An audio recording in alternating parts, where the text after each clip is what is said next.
దంతంచలేన ధరణీతలమున్నమయ్య పాతాళకేళిషు ధృతాదివరాహలీలం ఉల్లాఘనోత్ఫణ ఫణాధర గీయమాన క్రీడావదానం ఇభరాజముఖం నమామః. అమరీ కబరీ భార భ్రమరీ ముఖరీకృతం దూరీకరోతు దురితం గౌరీ చరణ పంకజం. ఇందీవరదళశ్యామం ఇందిరానందకందళం వందారు జనమందారం వందేకం యదునందనం. వాగర్ధావివ సంపృక్తౌ వాగర్ధ ప్రతిపత్తయే జగతః పితరౌ వందే పార్వతీ పరమేశ్వరౌ. ఆపదామపహర్తారం దాతారం సర్వసంపదాం లోకాభిరామం శ్రీరామం భూయో భూయో నమామ్యహం. బుద్ధిర్బలం యశోధైర్యం నిర్భయత్వమరోగత అజాడ్యం వాక్పటుత్వం చ హనుమత్స్మరణాత్ భవేత్. శ్రీ గురుభ్యో నమః. రత్నోల్లసజ్వలిత కుండల గండభాగం కస్తూరికా తిలక శోభిత ఫలభాగం కర్ణాంత దీర్ఘనయనం కరుణాకటాక్షం శ్రీరామచంద్ర ముఖం ఆత్మని సన్నిధత్తాం. హేలాభగ్న శశాంఖ శేఖర ధనుర్భూమండలాఖండల శ్రేణీమౌళిల సద్వినూత్న మణిభిర్దీప్తాంఘ్రి పంకేరుహ కళ్యాణం జనయత్వఖండ విభవ కళ్యాణ లీలోత్సవే మార్తాండాన్వయమండనశ్చ భవతాం రామస్స రామः సదా. విద్యుస్ఫురన్ మకర కుండల దీప్తచారు గండస్థలం మణికిరీట విరాజమానం పీతాంబరం జలదనీలముదారకాంతిం శ్రీరామచంద్రమనిశం కలయామి చిత్తే. కరతల ధృతచాపం కాలమేఘస్వరూపం సరసిజదళనేత్రం చారుహాసం సుగాత్రం విచినుత వనవాసం విక్రమోదగ్రవేషం ప్రణమత రఘునాథం జానకీ ప్రాణనాదం. శ్రీ గురుభ్యో నమః. హరి ఓం. శ్రీరామచంద్రుని యొక్క కరుణా కటాక్ష వీక్షణాల వల్ల శ్రీమద్ రామాయణం యొక్క అధ్యయన కార్యక్రమంలో రమణీయం రామాయణ మార్గం అనే ఒక శీర్షికని మనమే ఎంచుకొని ఆ శీర్షిక మనని ఏ దారిలోకి తీసుకెళ్తుందో ఏ పదాల్లోకి తీసుకెళ్తుందో ఆ పదాల్లో సక్రమంగా ప్రయాణిస్తూ ఆ శీర్షికని సార్థకం చేసుకుంటూ ఇప్పటికి మనం బాలకాండని పూర్తి చేసుకొని ఈ ఎపిసోడ్తో ఇక నుంచి అయోధ్యాకాండలో ప్రవేశిస్తున్నాం. మన యొక్క ఈ ప్రయత్నం నిర్విఘ్నంగా పరిసమాప్తి కొనసాగాలి అని ఆ శ్రీరామచంద్ర పరబ్రహ్మకి మరొకసారి పాదాభివందనం చేసుకుంటూ నమస్కరిస్తూ ఇప్పుడు అయోధ్యాకాండలో ప్రవేశిద్దాం. అయోధ్యాకాండ అయోధ్యాఖ్యేతు గురువర్ధే త్యక్త్వా రాజ్యం గిరౌ వసన్ పాదుకే భరతాయాదాత్ సరామ శరణం మమ. ఆ రాముడు మాకు శరణం గాక. ఏ రాముడు? అయోధ్యాఖ్యేతు గురువర్ధే త్యక్త్వా, అయోధ్యాఖ్యమైన అయోధ్య అనే పేరు కలిగినటువంటి రాజ్యాన్ని నగరాన్ని గురువర్ధే తండ్రి మాట యొక్క మాటను అనుసరించి అయోధ్య ఆఖ్య రాజ్యాన్ని త్యజించి గిరౌ వసన్ అరణ్యాల్లో నివసిస్తూ పాదుకే భరతాయ ఆదాత్ పాదుకల్ని భరతుడికి ఇచ్చినటువంటి సరామ శరణం మమ, ఆ రాముడే మనకందరికీ శరణమగుగాక. అంటే ఇప్పుడు ఈ అయోధ్యాకాండలో రామస్య రాజ్యాభిషేకార్హ గుణాన్ ప్రతిపాదయితుం ఏతత్కాండ ఆరంభ. ఇది వ్యాఖ్యాతల యొక్క భావం. సరే, ఈ ఈ అయోధ్యాకాండ గచ్చత మాతుల కులం భరతేన తదానఘ తత్ శత్రుఘ్నో నిత్యశత్రుఘ్న నీత ప్రీతి పురస్కృత. వాల్మీకంలో కొన్ని శ్లోకాలు అద్భుతమైన శ్లోకాలు, అవి ఎంతో ధ్వనిగర్భితమైన శ్లోకాలు. అందులో ఉండేటటువంటి ప్రతి సమాసం కానీ, ప్రతి పదం కానీ, లేదా ప్రతి అలంకారం కానీ, అసలు ఆ శ్లోకం మొత్తం కానీ ఏదో ఒక విశేషార్థాన్ని వ్యజ్యమానం చేస్తూ ఉంటాయి, వ్యక్తం చేస్తుంటాయి, వ్యంజితం చేస్తూ ఉంటాయి. ఆ అర్థాన్ని మనం పట్టుకుంటే రామాయణ యొక్క పరమార్థం మనకి అరచేతిలో ఉసిరిపండులాగా ద్యోతకం అవుతూ ఉంటుంది.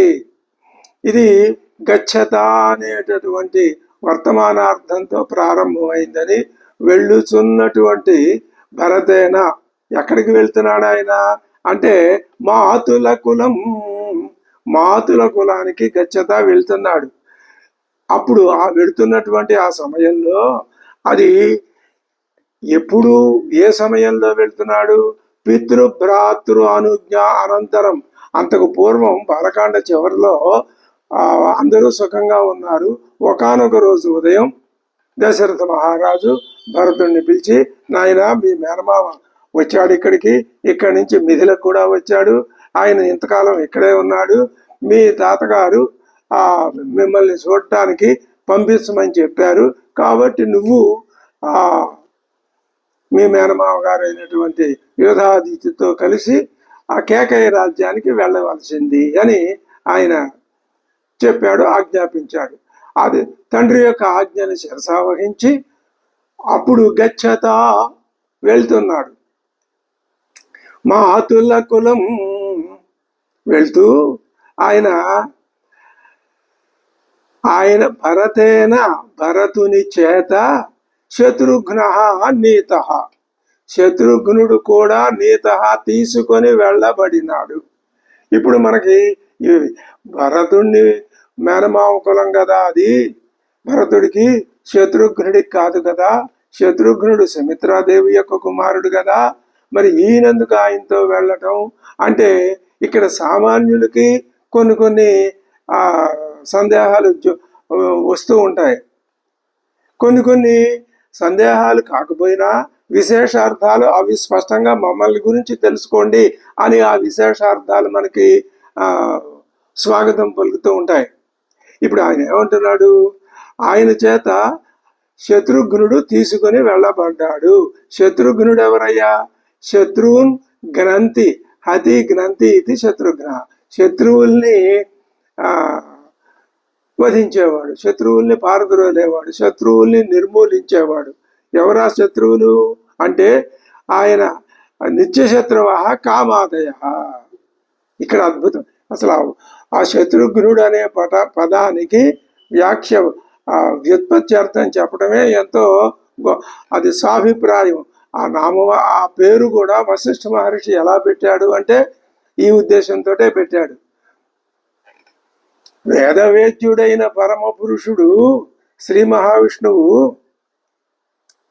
దశరథుడు కుమారుడిగా పుట్టి బాలకాండలో చెప్పారు.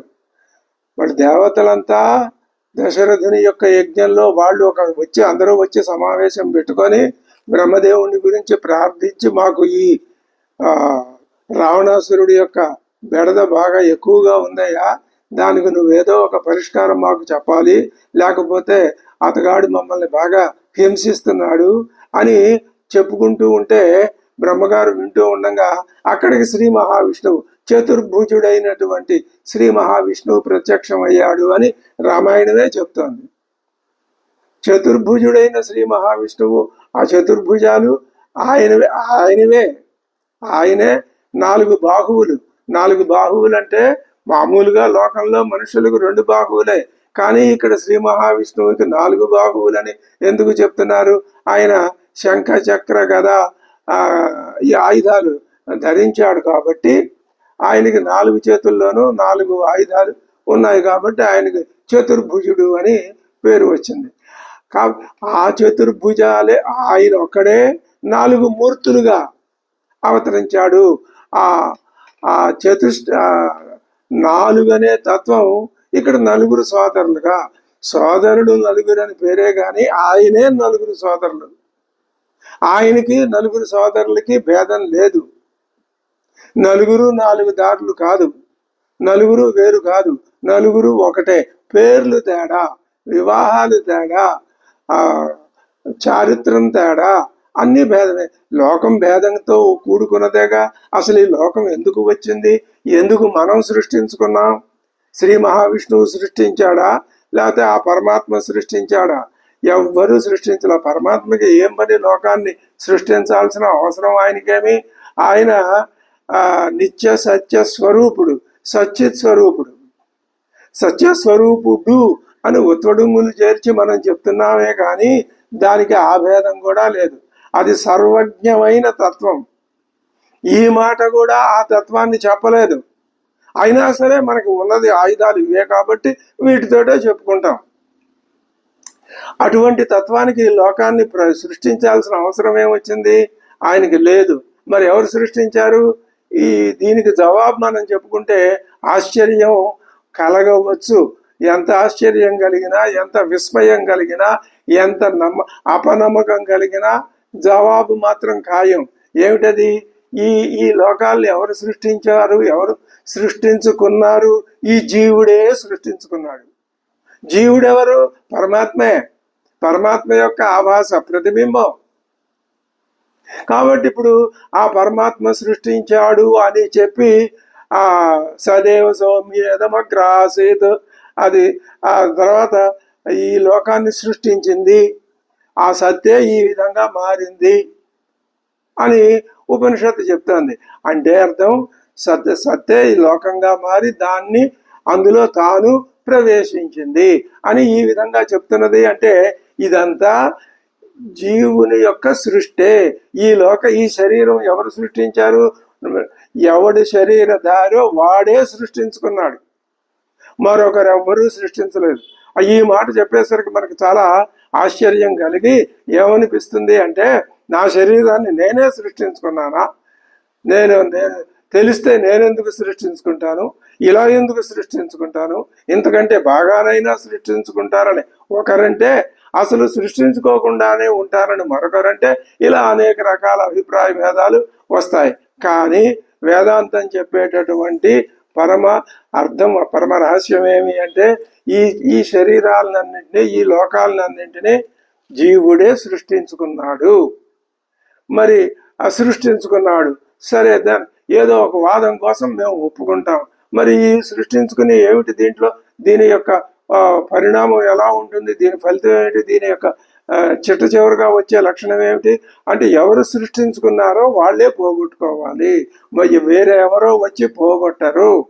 అందుకే పరమాత్మ 4 తత్వాలుగా తనని తాను విభజించుకుని, ఇక్కడి నుంచి కథ. ఇప్పుడు కథకి మరి కథ బోధించే అంతరార్థానికి ఈ రెండింటికి సమన్వయం చేసుకోవటం చాలా కష్టం. ఒకసారి మనకి ఆ సమన్వయ దృష్టి ఏర్పడితే ఇంకా దాంట్లో మనం చక్కగా హాయిగా ముందుకి సాఫీగా వెళ్ళిపోవచ్చు. అదే సాధన. ఈ జీవుడికి ఈ స్థితిలో ఎంతకంటే ప్రాథమిక దశలో ఇదే సాధన. తర్వాత ఉత్తమోత్తమ దశలు చేరుకుంటే అక్కడ మహానుభావులు ఉంటారు. ప్రస్తుతం లోకంలో వాళ్ళు ఏ విధంగా ఆ సాధనలో ఉన్నతోన్నత స్థితికి వెళ్ళారో మనం చూస్తున్నాం. వారి పాదపద్మాలకు నమస్కారం చేసుకుంటూ యతి వరేణ్యులు అనేక మంది ఉన్నారు. వారి యొక్క అడుగుజాడల్లో వారి ప్రవచనాలు వింటూ మనం ఆ విధంగా ముందుకు పోవచ్చు. ఒకే పరమాత్మ తనని తాను చతుర్థా విభజ్య 4గా విభజించుకొని చేశాడు. 4 రకాలైనటువంటి ఆ నామకరణాలు చేశాడు వశిష్ఠ మహర్షి. అసలు అన్నింటికంటే ప్రధాన లక్షణం రామ, రమయతీతి రామ, ఆనందింపజేసేవాడు. ఆనందం రెండు రకాలు, తాత్కాలిక ఆనందం, శాశ్వత ఆనందం. తాత్కాలిక ఆనందం అనే మాటలోనే తెలుస్తుంది. ఏమిటా తాత్కాలికం? అది ఆనందం కలిగినా కొద్దిసేపే ఉంటుంది, పోతుంది. దాని వెనకే మళ్ళీ దుఃఖం వస్తుంది. ఈ సుఖ దుఃఖాలు రెండు కలిసిపోతూ ఉంటాయి. వాటి యొక్క తత్వాన్ని అర్థం చేసుకున్న సాధకుడు ఎవరైనా సరే అవి మాకు అనవసరం, మాకు శాశ్వతమైన సుఖమే ఆనందమే కావాలి, అది ఇచ్చేదెవరు? రాముడు. కాబట్టి ఆయన శాశ్వతమైన ఆనందాన్ని ఇవ్వటానికి రాముడుగా. మరి ఆ శాశ్వతమైన ఆనందం లక్ష్మీప్రదంగా ఉండాలి. ఎందుకని లక్ష్మీప్రదంగా ఉండాలి అంటే, ఈ ఈ జీవ లక్షణం, జీవుడు తమస్సు రజస్సు ఈ సత్వగుణం మూడింటి గుణాల యొక్క ఆ హెచ్చు తగ్గుల వల్ల పుట్టాడు. కాబట్టి ఇందులో తమో గుణానికి సంబంధించిన ఆ మనిషిని ఇంకా పతనావస్థకి లాక్కుపోయే భావాలు ఉంటాయి. వాటిల్లో ఇరుక్కుపోనీయకుండా, కూరుకుపోనీయకుండా ఉద్ధరించటానికి ఆ ఆనందానికి ఒక శోభ కావాలి. ఆ శోభే లక్ష్మి. లక్ష్మణో లక్ష్మీవాన్ అని రామాయణమే చెప్పారు. అటువంటి శోభ, అదే ఆనంద శోభ, అది కలవాడు లక్ష్మణుడు. కాబట్టి లక్ష్మణుడి పేరు. భరతుడు భరించేవాడు. ఈ ఆ ఆనందాన్ని పొందే వరకు ఈ శరీరాన్ని భరించేవాడు. లేదా ఎన్ని జన్మలకి ఆనందం కలిగితే అన్ని జన్మల పాటు శరీరాన్ని భరించేవాడు భరతుడు. ఈ మూడు దశల్లో కూడా ఈ శరీరం కలగటానికి కారణమైనటువంటి అరిషడ్వర్గాలతో నిత్యము వాటిని పోరాడుతూ వాటిని అణగదొక్కేవాడు, వాటిని లేకుండా చేసుకునే లక్షణం నేర్పేవాడు శత్రుఘ్నుడు. ఈ 4 రకాల భావాల్ని మనం సమన్వయం చేసుకుంటే రామావతారం యొక్క ఆ సందేశం ఏమిటో, అది ఎంతటి రమణీయమైందో, రామాయణ మార్గం ఏదో మనకి స్పష్టంగా తెలుస్తూనే ఉంటుంది. అటువంటి శత్రుఘ్నుడు నిత్య శత్రుఘ్న. ఆయన ఏం చేశాడు అంటే, ఇక్కడ ఒక అపోహ కలుగుతుంది. సోదరో లక్ష్మణ బలవంతం రామమాశ్రిత. 4 అన్నదమ్మల్లో లోకాచారం ప్రకారం కథ నడుపుతాడు వాల్మీకి. లక్ష్మణుడేమో రాముని వెంటే ఉంటాడు ఎప్పుడు, ఆయన్ని విడిచిపెట్టకుండా. అంతేగా, సత్యాన్ని విడిచి శోభ ఉండదు. సత్యమే శోభ అంటే ఆ జీవ కళ. శ్రీ అంటే శోభ. ఆ లక్ష్మణ బలవంతుడైన రాముణ్ణి ఆశ్రయించాడు. మయాపి మహదాశ్రయ కర్తవ్య. నేను కూడా ఒక బలవంతుణ్ణి ఆశ్రయించాలి అని ఇటువంటి కలుషిత బుద్ధి రహిత అనఘ. ఎవరు అనఘుడు ఇక్కడ? శత్రుఘ్నుడు. శత్రుఘ్నుడే అనఘుడు. అఘం అంటే పాపం. ఏమిటా పాపం అంటే, ఇదిగో ఇప్పుడు చెప్పుకున్నటువంటి దుష్టభావాలు ఏవి లేనివాడు. కాబట్టి ఎవరికైనా ఈ రామలక్ష్మణులు, భరత శత్రుఘ్నులు 4 అన్నదమ్ములు ఒకే చోట ఒకే విధంగా ఉండొచ్చు కదా అని అనుకున్నట్లయితే, అది ఆ విధంగా ఉంటే కథ నడవదు. ఒకటి, కథ మనని ఆకర్షించదు. ఎప్పుడూ కూడా అక్కడ ఒక సుగుణాన్ని మనం గ్రహించాలి అంటే ఆ సుగుణం ఆపదలో పడాలి. మనం జీవులం కాదు, నాలో ఉన్నది పరమాత్మ తత్వమే అని నీకు అనిపించాలి అంటే, నేను జీవుణ్ణి కాదు, ఈ శరీరం కాదు, నేను ఈ నగ కాదు, ఈ కంటె కాదు, ఈ కాసుల పేరు కాదు అనే ఆభరణానికి అనిపించాలంటే దానికి ఏం దృష్టి కలగాలి? బంగారు. నా స్వరూపం బంగారం. ఈ జీవాత్మ, ఈ శరీరం, నా బంధుమిత్రాదులు నేను కాదు, నా స్వరూపం శాశ్వతంగా ఉండేది అని నీకు తెలియాలి అంటే అది ముందు ప్రమాదంలో పడాలి. అప్పుడు కానీ అది నీకు తెలుసుకునే అంతటి ఈ శక్తియుక్తులు ఏర్పడవు. కారణం ఈ తమో గుణం, రజో గుణం. ఇవి మనమే సృష్టించుకున్నాం, మనమే పోగొట్టుకోవాలని ఇందాక అనుకున్నాం. అనగుడైనటువంటి శత్రుఘ్నుని అటువంటి అతడు నిత్య శత్రుఘ్న. నిత్య శత్రువులేవి? కామక్రోధ లోభ మోహ మదమాశ్చర్యాలు. తాను హంతి ఇది నిత్య శత్రుఘ్న. పైగా అంటే అర్థమేమిటి? జితేంద్రియ.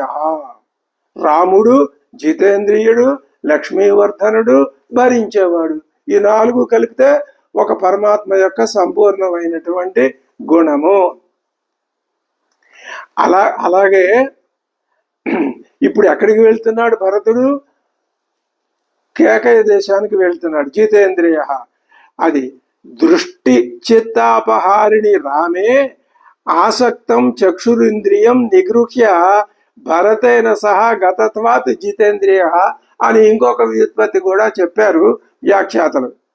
మరి రాముడు చూడగానే అందరి చూపుల్ని ఆకర్షించే రమణీయమైన కమనీయమైన విగ్రహాత్ముడు కదా.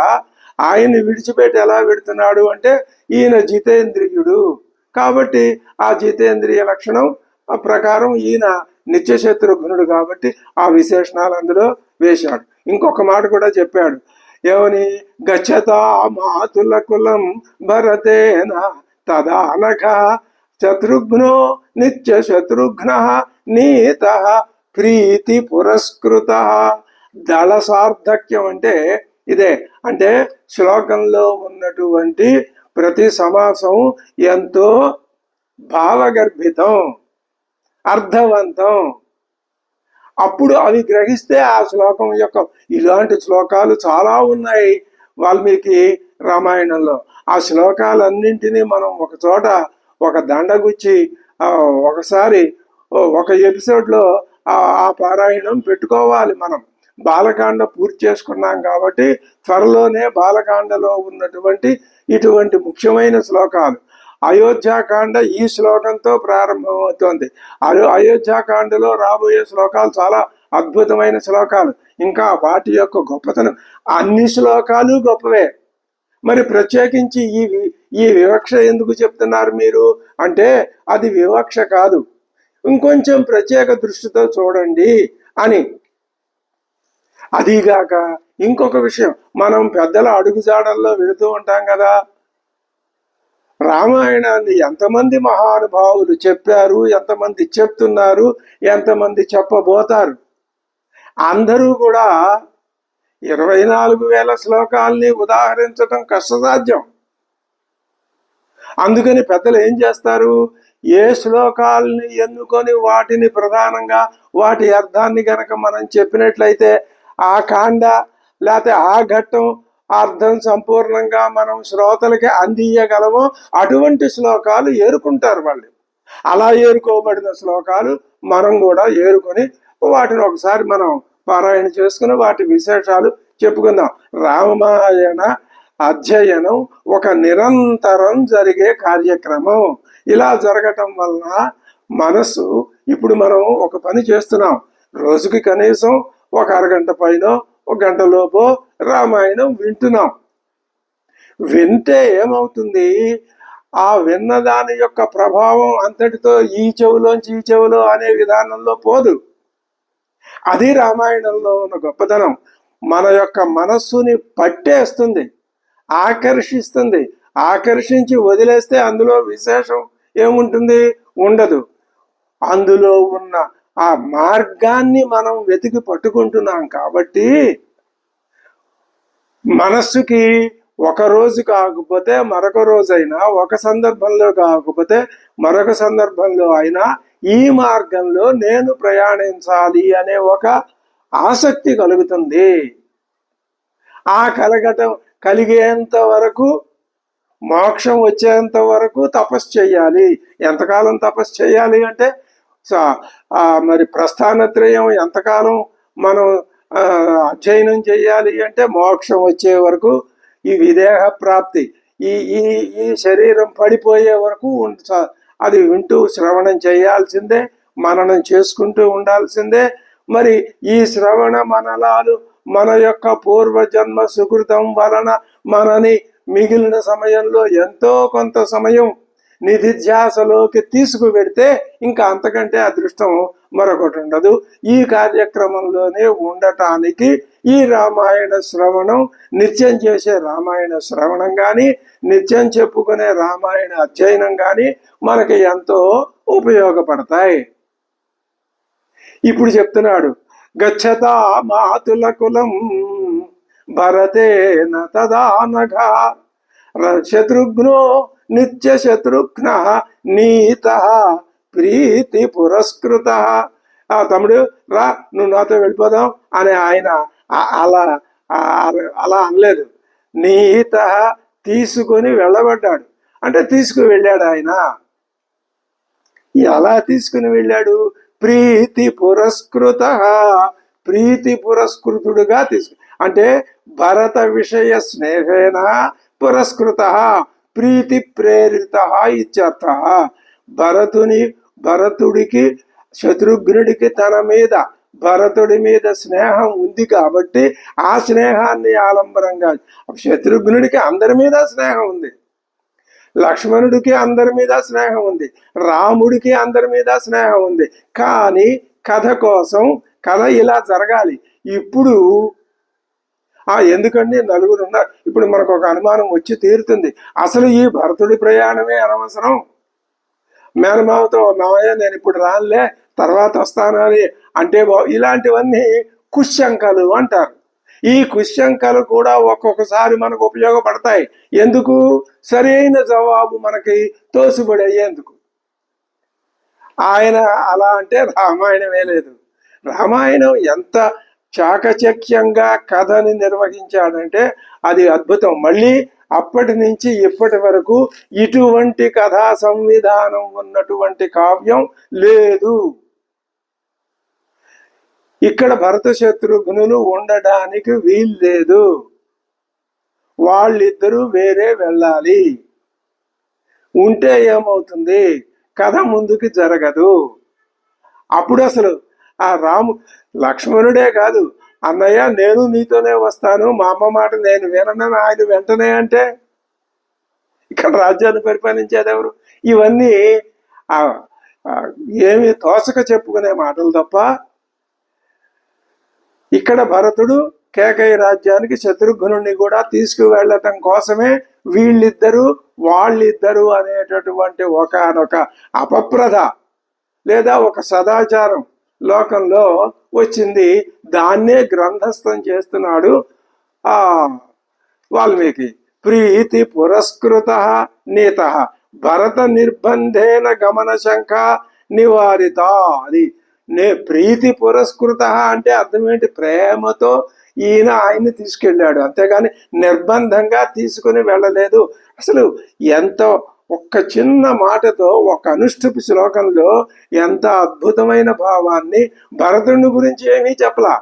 ఈ శ్లోకం అంతా శత్రుఘ్నుని గురించే చెప్తోంది. ఏమని? అనగుడు, తర్వాత శత్రుఘ్నుడు, నిత్య శత్రుఘ్నుడు, అనగుడు, ప్రీతి పురస్కృతుడు, 4 విశేషణాలు ఉన్నాయి శత్రుఘ్నుడికి. భరతుడు మాతుల కులం గచ్చతా భరతేన, మేనమామ గారింటికి వెళుతూ ఉన్న భరతుడి చేత తీసుకుని వెళ్ళబడ్డాడు. మేనమామ గారింటికి వెళ్ళకపోతే ఆయన ఎందుకు తీసుకెళ్తాడు, ఈయన ఎందుకు వెళ్తాడు? కాబట్టి భరత నిర్బంధేన గమన శంక అనేన పరస్పర అనురాగ సూచిత.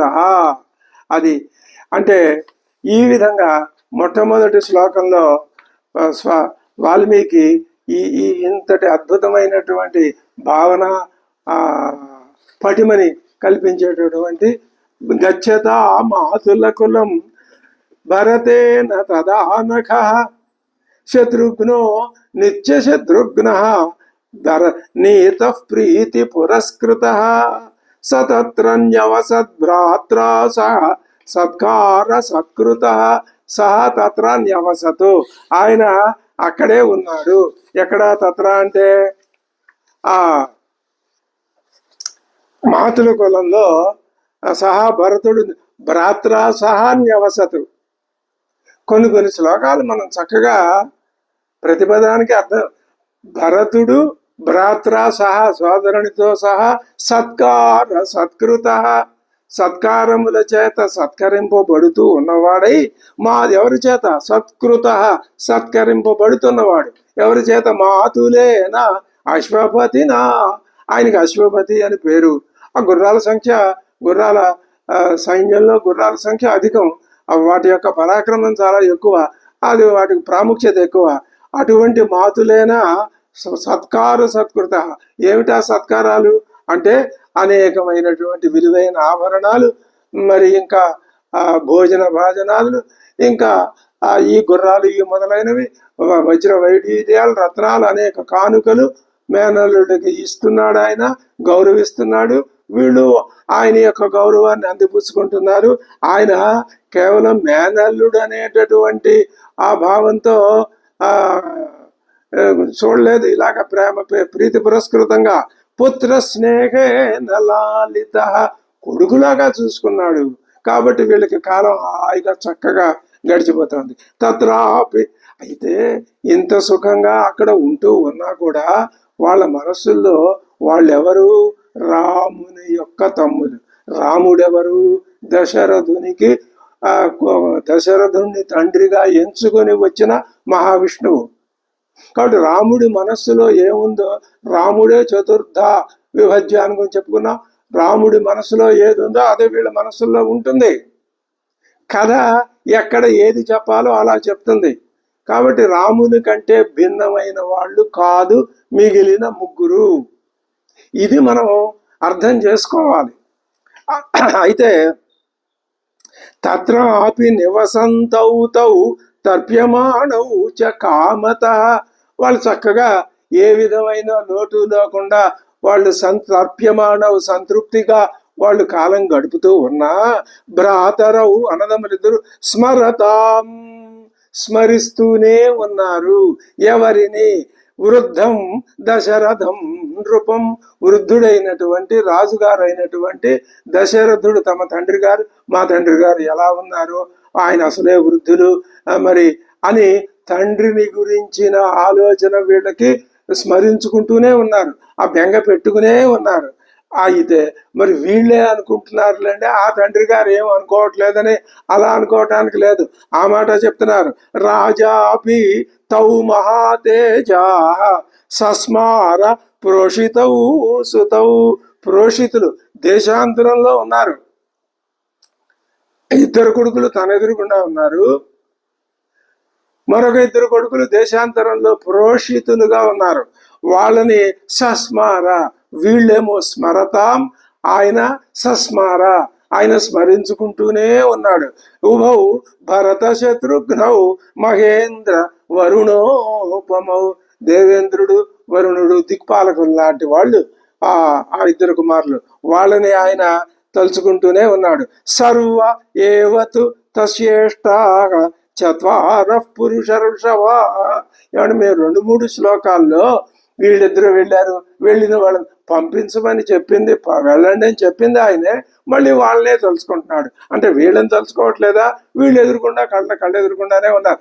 తండ్రికి 4 కొడుకులు ఒకటే, అదే చెప్తాడు. సర్వ ఏవతు తస్యేష్ట చత్వార పురుష ఋషభా, పురుష ఋషభులైనటువంటి 4 కొడుకులు సర్వ ఏవతు తస్య ఇష్ట, 4 ఆయనకి ఇష్టమే. ఒకడంటే ఎక్కువ ఇష్టం, ఒకడంటే తక్కువ ఇష్టం, ఇలాంటివి లేవు. అయినా ఎందుకని అలాగా, స్వశరీరాద్వినిర్వృత్త చత్వార ఇవ భాగవ, ఎక్కడ ధ్వనిస్తోందో ఆలోచించుకోవాలి.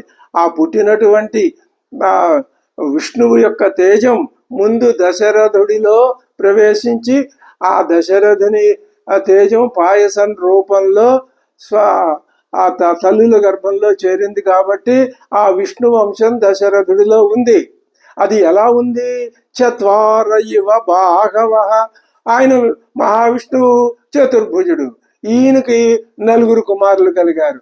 వీళ్ళు ఈయనకి ఒకవేళ 4 ఆ విష్ణుమూర్తిలాగా మనకి కూడా 4 చేతులు ఉంటే ఆ 4 చేతులు మనకి ఇష్టమే కదా. 4 ఎక్కువ ఉన్నాయి తక్కువ ఉన్నాయి అనే ఇది అంటే 4 చేతులు గనక ఒక వ్యక్తికి ఉంటే 4 చేతులు ఏ విధంగా ఇష్టం అవుతాయో ఆ విధంగానే 4 కొడుకులు దశరథ మహారాజుకి చాలా ప్రీతిపాత్రుడు అయినారు. ఈ మాట ఎందుకు చెప్పవలసి వచ్చింది అంటే తర్వాత చెప్పబోయే మాటకి దానికి ప్రాముఖ్యత పెరగాలి. అందుకని ఇప్పుడు ముందు ఏ మాట చెప్తున్నారు. ఏ మాటది? స్వశరీరాద్ వినిర్వృత్తాః చత్వార ఇవ బాహవః. తర్వాత ఏం చెప్పబోతున్నాడు? ఆ 4 ముగ్గురిని అలా పక్కన పెట్టి ఇతేషామపి మహాతేజాః రామో రతికరః పితుః తండ్రి గారికి రామః రతికరః. తేషామపి ఆ 4 కూడా రాముడు రతికరుడు. ఆయన అసలు యజ్ఞం నాకు కొడుకు కావాలనే, పుత్ర సంతానం కావాలనే కదా. మరి ముందు పుట్టినవాడు రాముడే కదా, అందరికంటే అందమైన వాడు రాముడే కదా. కాబట్టి ఆ రామో రతికర పితుః తండ్రి గారికి రతికర చాలా ఆనందాన్ని కలిగించేవాడు. ఎలాగా? స్వయంభూరివ భూతానాం బభూవ గుణవత్తర. ఇంద్రాది దేవతల్లో జ్యేష్ఠుడైన బ్రహ్మ ఆయన తండ్రి అయినటువంటి శ్రీ మహావిష్ణువుకి ఎంత ఇష్టమైన వాడో, శ్రీ మహావిష్ణువుకి బ్రహ్మదేవుడు అంటే ఎంత ఇష్టమో దశరథుడికి రాముడు అంటే అంత ఇష్టం. అంటే ఏమిటి? శ్రీ మహావిష్ణువుకి బ్రహ్మ అంటే బ్రహ్మని సృష్టించాడు ఆయన. ఆ బ్రహ్మ వీళ్ళందరినీ సృష్టించాడు. మరి వీళ్ళంతా కూడా అంటే లోకమన్నా కూడా ఆయనకి ఇష్టంగానే ఉండాలి కదా. కాబట్టి కానీ ప్రత్యేకించి ఒక మాట చెప్పుకోవాలంటే ఎవరిని గురించి చెప్పినప్పుడు వాళ్ళని గురించే విశేషించి వాళ్ళని కొంచెం పెంచి పెద్ద చేసి చెప్తూ ఉండాలి. ఎందుకని? సహి దేవైరుదీర్ణస్య రావణస్య వదార్థిభిః అర్థితో మానుషే లోకే యజ్ఞే విష్ణు సనాతనః. స్పష్టంగా చెప్పేస్తున్నాడు వాల్మీకి మహర్షి. ఎందుకని రాముడు అంటే దశరథ మహారాజుకి ఎక్కువ ఇష్టం అంటే సహి ఆ రాముడే ఉదీర్ణస్య రావణస్య దృప్తస్య రావణస్య గర్విష్ఠి అయినటువంటి రావణుని గురించి, రావణుని యొక్క వధ అర్థిభి రావణ వధని కోరుకుంటున్నటువంటి దేవతలందరి చేత అర్థిత కోరబడ్డాడు. ఎవరు? శ్రీ మహావిష్ణువు. ఏమని కోరారు దేవతలంతా? నువ్వు మా లోకంలో అవతరించి మానవుడిగా అవతరించి ఆ రావణాసురుణ్ణి వధించి మమ్మల్ని అందరినీ మళ్ళీ మేము హాయిగా సుఖంగా ఉండేటట్టు చెయ్యి. ఇందులో ఒకే ఒక్క చిన్న విషయాన్ని మనం అర్థం చేసుకుంటే మనకి మనం ఏ విష్ణు ఆలయానికో ఏ శ్రీకృష్ణ వేణుగోపాలుడి దేవాలయానికి వెళ్ళాం. ఆ వేణుగోపాలుడిని ఏమని ప్రార్థించాలి అంటే నాలో ఉన్నటువంటి రావణాసురుణ్ణి నువ్వు వధించి అని అడిగితే అది మనకు దూరం అయిపోతుంది. ఈ నాలో ఉన్న రావణాసురుణ్ణి నేను వధించుకునేందుకు కావలసిన చిత్తశుద్ధిని నాకు ప్రసాదించు అని మనం ఆ దేవాలయంలో పరమాత్మని కనుక అక్కడ వేంచేసి ఉన్నటువంటి స్వామివారిని మనం ప్రార్థించినట్లయితే ఎలా ఉంటుందో అలాగే వాళ్ళంతా విష్ణుమూర్తిని ప్రార్థించుకున్నారు వాళ్ళ మనసులో. ఏమని అంటే లోకంలో మానవులందరిలో ఈ రావణ గుణాలు రాజ్యం వెళ్తున్నాయి. రావణుణ్ణి చంపడం అంటే ఒక మనిషిని చంపేసి ఆ బాణం వేసి కొట్టి అది కథ అర్థం. అది కాదనే ప్రశ్నే ఉండకూడదు.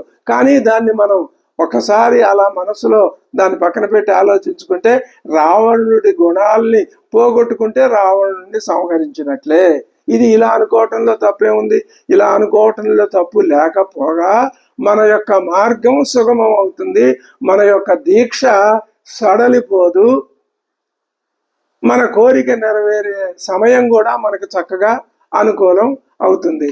సహి దేవైరుదీర్ణస్య రావణస్య వధార్థిభిః అర్థితో మానుషే లోకే జజ్ఞే విష్ణు సనాతన, సనాతనుడైనటువంటి సనాతనుడు నిత్యుడు.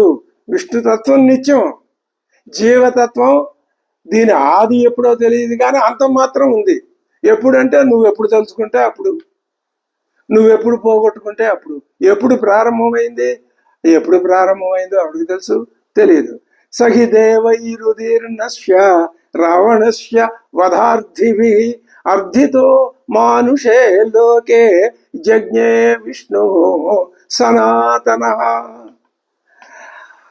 అటువంటి శ్రీరాముడికి, శ్రీరాముడంటే ఎందుకు ఇష్టమో వాల్మీకి స్పష్టంగా చెప్తున్నాడు. ఏమని? దేవతల ఇంకొక ధ్వని కూడా సూచిస్తున్నాడు ఇక్కడ. రావణ వధ జరగట, రావణుణ్ణి వధించు, అదే ఆ సంగతి ఈయన యజ్ఞం చేసినప్పుడు ఈయన విన్నాడా?